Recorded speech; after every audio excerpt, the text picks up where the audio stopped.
만 2년 후에 바로가 꿈을 꾼즉 자기가 나일 강가에 서 있는데 요셉이 바로에게 대답하여 이르되 내가 아니라 하나님께서 바로에게 편안한 대답을 하시리이다. 바로가 또 요셉에게 이르되 내가 너를 애굽 온 땅의 총리가 되게 하노라 하고. 창세기 41장은 바로의 꿈을 해석하는 요셉의 이야기입니다. 앞의 상황을 좀 살펴보면 40장에서 요셉은 술 간원장에게 꿈 해석을 해주었습니다.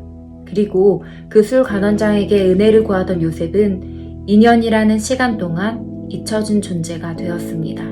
술 간원장에게 은혜 있기 원했으나 억울한 감옥살이는 계속되었고 모든 소망이 사라지게 되었습니다. 계속되던 감옥살이를 하던 요셉은 예상치도 못한 오늘 바로 앞에 서게 됩니다. 바로 앞에 선 요셉은 하나님께서 알게 하셨기에 바로의 꿈을 해석합니다.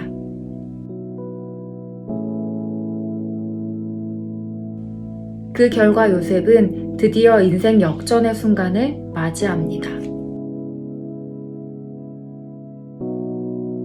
이제 요셉은 더 이상 노예 출신의 이방인 죄수가 아닌 애굽의 2인자 총리가 됩니다. 이 이야기들을 생각하면 단순히 요셉이 꿈 해석 한번 잘해서 인생 역전, 로또와 같은 행운이 따랐다고 생각할 수도 있습니다. 하지만 요셉의 인생 역전은 단지 로또와 같은 행운이 아닌 선하신 하나님의 은혜였습니다. 요셉을 형들로부터 팔려가게 하신 분도 하나님이시고 요셉을 감옥까지 이끄신 분도 하나님이시고 바로에게 꿈을 꾸게 하신 분도 하나님이십니다. 그리고 그 꿈이 어떤 의미를 가지고 있는지 알게 하시는 분도 하나님이십니다. 모든 것은 하나님께서 정하셨고 하나님의 주권 가운데 하나님께서 행하시는 대로 이루어지고 있습니다. 우리는 요셉의 이해할 수 없는 그 긴 기다림의 시간이 무의미한 시간이고 또 낭비라고 생각해선 안 됩니다. 하나님께서 하나님의 때를 위해 준비하심을 고백해야 합니다.